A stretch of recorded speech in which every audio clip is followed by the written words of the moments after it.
Greetings once again, spacefaring adventurers. Duuz-Diz-Din, feeling a little under the weather still, but coming off of a bit of the ickies, here to bring you another chapter of Eden Zero, where previously we saw the last few days of the planet Earth, as the human counterpart of Clown's ether treatment for Sister had actually managed to work. She was up and about and able to essentially live her life, and all too happy to help potentially save the world. The idea? Use Clown's ether treatment for the entirety of the world. Unfortunately, they were unable to get the necessary approval to get the job done, but as calamity pretty much struck, and the Earth fell into ruin, a wandering sister found the Dr. Clown and brought him to a bunker where Valkyrie, Brigadine, Witch, Wizard, and their child, as well as Hermit and Killer, well, the human versions of all of them, were all holed up and questioning what to do next. Essentially, it came down to hacking into a government facility, namely the Large Hadron Collider, which is a particle accelerator, yada yada yada. If you've seen the Flash TV series, you know what of those are. To a certain extent, able to generate large amounts of energy, but also with the theory that it could potentially cause dark matter, black holes, yada yada yada, end of the world. Everyone essentially agreed, and Hermit hacked into it. Unfortunately, something seems to have gone wrong, because we then cut to the moment that Ziggy arrived on, well, what was the dying planet Earth. This was Ziggy's first, well, only trip to Mother. But when he arrived, things were, if that was even possible, worse than they were before. And he came upon the room where our heroes were, only to find all of them dead. Sister, Hermit, Valkyrie, all of them dead. All except the little baby Shiki. As Ziggy picked up his, well, youngest self, he felt a bit of a resonance with the child, and suddenly the Earth began to overdrive, forming into what would soon be Mother. The question remaining is, what killed everyone? Did their operation not work, or did it just work too late? And if so, what went wrong, or what went right? And the question now, how were the four shining stars and dark stars brought into existence? And what is the connection between Mother and Shiki? Join me as I find out, won't you? Oh, very apropos to the way I'm feeling, we have Sister, but the human version of Sister who was sick, so can relate. Although it feels weird looking at someone who is now dead. Or maybe not. The chapter is chapter 275. The four shining stars are born. I got a lot of questions about that, which are hopefully about to be answered. We pick up with Ziggy crying out as he sees the Earth form into Mother, looking right up at her big old planet-sized titty. Ziggy calls out, "The planet turned into a person?" And as Mother slowly opens her eyes, Ziggy calls out, "Impossible! Is this what I've been searching for? Is this Mother?" Nah, dude, it's another blue floating lady out in space. Mother, answering Ziggy's question, says, "The Earth went into overdrive, and thus I was born." Ziggy looks on bewildered as Mother explains, "I am Mother, the mother of the cosmos." Ziggy says, "No, that doesn't make any sense. I was told that Mother had existed for eons. How can you have only just been born?" Actually, yeah, that's a good point. Well, then again, is there some kind of nature to Mother's existence that existed for eons? Mother says likely because of an encounter with a chronophage. Ziggy says, "A chronophage?" Mother explains the chronophage ate 20,000 years of my time. What? And returned me to an era when I was Earth. You landed on planet Earth and witnessed the moment I changed into Mother. What? So Ziggy didn't travel. He did travel through time, but only 20,000 years from where he was to the time where Shiki would have been one. But when he got to Mother, it was after the chronophage had consumed her and eaten 20,000 years of her time, bringing her back to Earth to when she was first born. So that is needlessly complicated, but I mean, that's the name of the game with this series. Wait, so did the chronophage consume Mother literally right after she was born then? Or it would have been right before she was born? Yeah, and then Ziggy happened upon that moment. Weird. You landed on the planet Earth and witnessed the moment I changed into Mother. and you took that baby away. So Shiki is a lot like why? So there's a version of Shiki who never made it off that planet. Huh. Ziggy says, no, I didn't mean to steal it.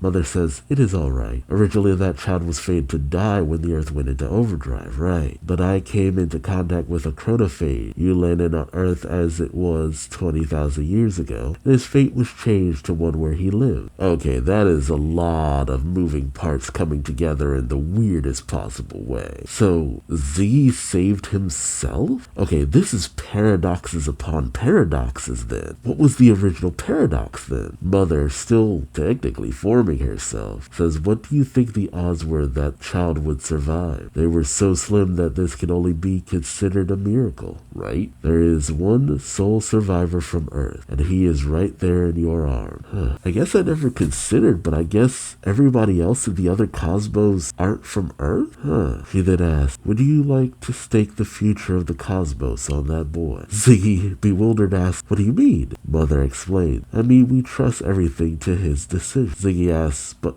why? Mother explains, I have multiple powers. One is the power to revive the Earth and become the source of ether for all the cosmos. I will not be able to do it immediately, but in a decade or so, I will have stored up enough energy. Another is the power to give that boy a universe in which he can walk a path full of happiness. But should I do that, my energy would eventually run out and ether would disappear from the cosmos. So what would have happened if she was able to store up 20,000 years worth of ether? But think that ether would have survived for another 20,000 years too. Ziggy questions, and you would make this baby decide? Mother explains, saying, he is Earth's sole survivor. I believe it would be fair to give him the right to choose its future. Oh, I figured that's what she was getting at. I would say, isn't technically Ziggy also the sole survivor, but I guess Ziggy as he is now is no longer Shiki. Ziggy questions, can't you choose for yourself? Mother almost cheekily says, I am a planet.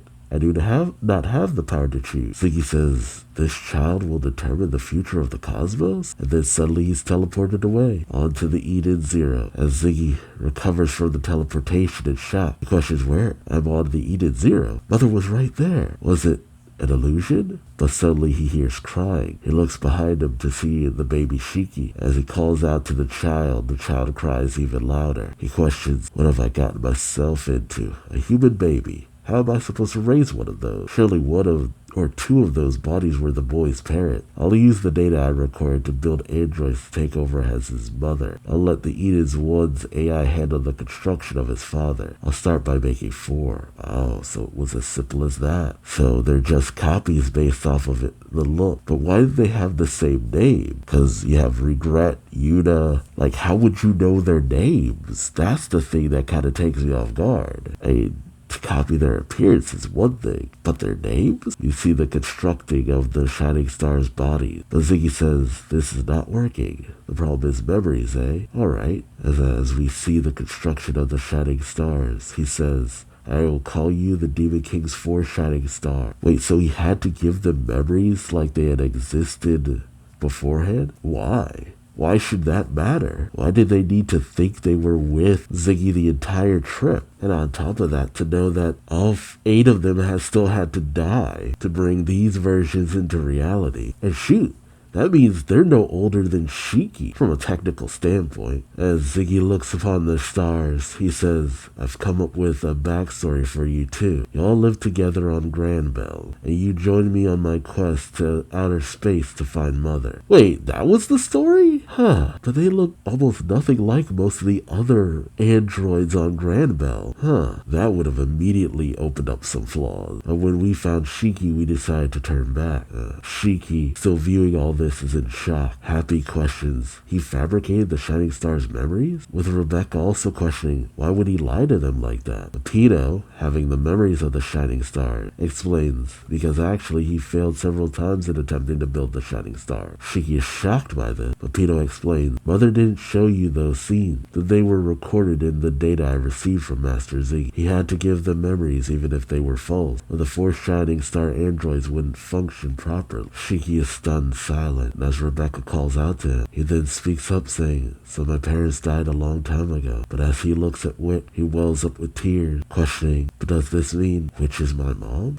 there's a lot here that doesn't still quite add up. I mean, Shiki's reaction is understandable, because he already kind of saw Witch as his mother to a certain extent. And even still, implanted memories or no, there's a sense of dedication and love that kind of goes beyond a few things. I mean, it still does explain why it's not as though the Shining Stars are a one-to-one to their human counterpart, as the same with the Dark Star. But there's the weird bond between all of them. Witch and Wizard, Brigandine and Valkyrie, Killer and Hermit, Sister and Clown.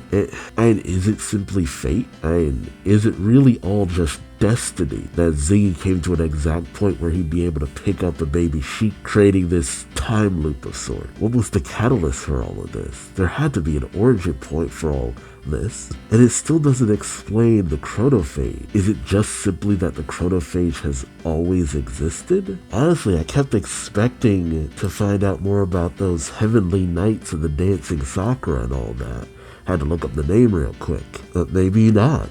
Maybe they don't play into more than Master Zenolith, because there's still a lot of mysteries left though. Like this, it answers a lot, but it also leaves a lot unanswered in the grand scheme of things. I don't know, it doesn't fully answer to me why the Shining Stars are as capable and tenacious as they are. It feels like it's more to that, almost as though the spirits of who they used to be now possess them. And then what does that say about the Dark Star? Why are they the way that they are? And in terms of the Eden's One, how did it find out what it was ultimately? Why does Void know that it's the unborn child of Shiki and Rebecca? There's still a lot of things that don't quite add up in a satisfying way. Now it still can, it still has time to kind of come together, but I'm starting to wonder.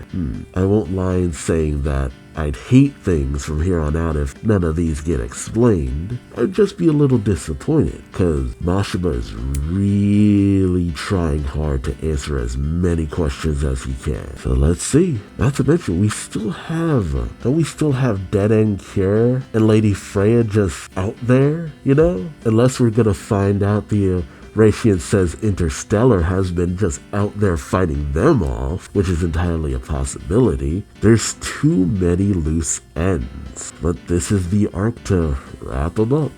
So let me know your thoughts in the comment section below.